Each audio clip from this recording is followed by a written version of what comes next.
I'm doing very, very well, Neil. It looks like you're doing a lot better than you were. Huh, yeah.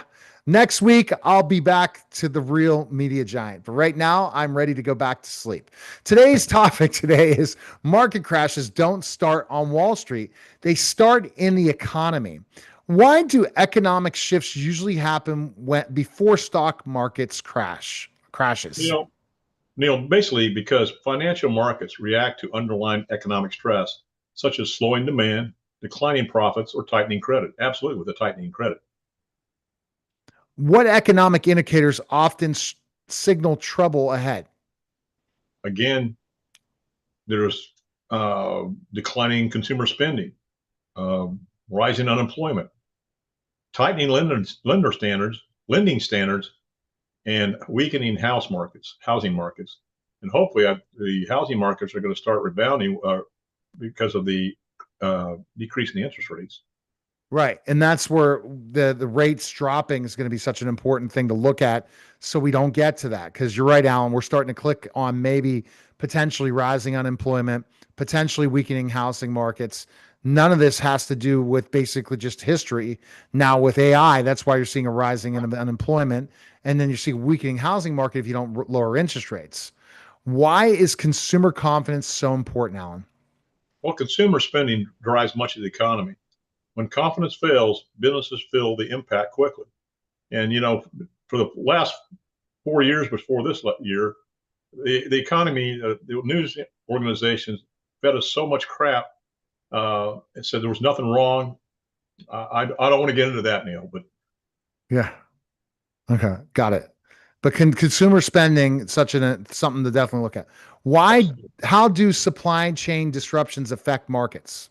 well, easily they increase costs, they reduce production efficiency, and squeeze profit margins across all industries. I don't care what you're doing. And we saw those supply chain issues Yeah, years ago, and those were horrible for sure. I For them. remember. I remember when we had gas lines back in the '70s. Oh my gosh, you don't see that ever happening again, Alan, do you? I hope not, because it was terrible. Oh yeah. Why do markets sometimes ignore warning signs until it's too late? Well, everybody wants a positive outlook, but because optimism dominates during bull markets, investors tend to focus on growth while dismissing emerging risk, and they've got to have that liquidity in case something happens. If they don't, they're going to pay the price. Okay. And what can investors and business owners do when warning signals appear? Well, first off, they've got to have a plan for one thing, but they need to review their financial exposure, strengthen cash flow, reduce unnecessary leverage, and then prepare strategically to volatility. And when I say that, you've got to have liquidity in your assets to buy it when it's down and not have to sell it when it's down. You've got to have that liquidity to do that. And Alan, people could contact you now, especially if they're concerned about what's happening. It's time if they're a business owner.